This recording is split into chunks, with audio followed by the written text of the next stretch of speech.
हम ये कंटिन्यूटी में रखें और एक इंफ्रा हम लोग बनाएं, काउंसिल बनाएं, उस वास्ते आज थोड़े ही लोगों को जानबूझ के इन्वाइट किया गया था। तो इस वजह से जो आपको महसूस हुई बात। और दूसरी बात यह है कि हम हमेशा ना सारा चढ़ती कला की बातें करने वाली हमारी कौम है। जो आपने देखा होगा कभी भी ब्राह्मण अपनी स्टेजेस पे ये नहीं कहता कि हम बटे हुए हैं, लेकिन हम लोग कहेंगे कि हम तो बटे हुए हैं। अब वैसे ही कमजोरी हमारी नजर आती है उस चीज में। तो हम लोगों को स्टेज के ऊपर कभी भी आगे के लिए भी ये सारे यूथ को मेरी रिक्वेस्ट है, कम से कम स्टेज पर हम लोग ये ना कहें हम बटे हुए हैं जी, हम कमजोर हैं, हम सबको एक होना पड़ेगा।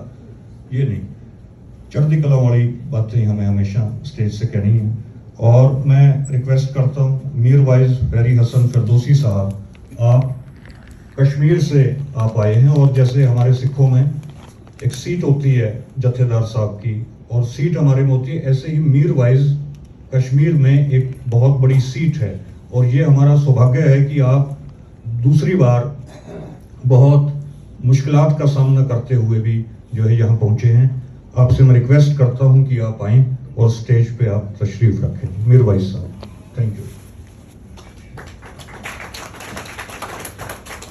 मैं आमंत्रित करता हूँ नदीम अनवर साहब से, जो मलेरकोटला से हमारे बीच में आए हैं, कि आप आएँ और अपनी बात रखें।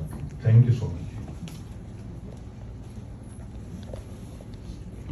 अस्सलाम वालेकुम, वाहिगुरू जी का खालसा, वाहिगुरू जी की फतेह।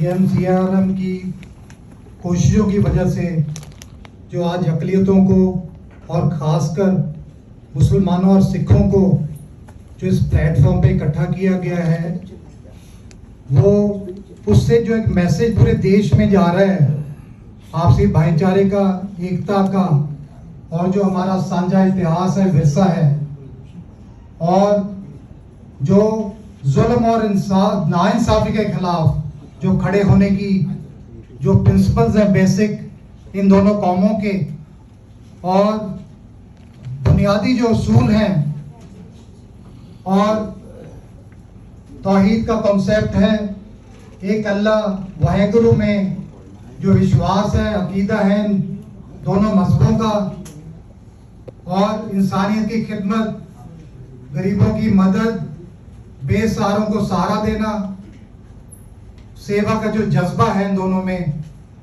दान करना, ज़कात देना,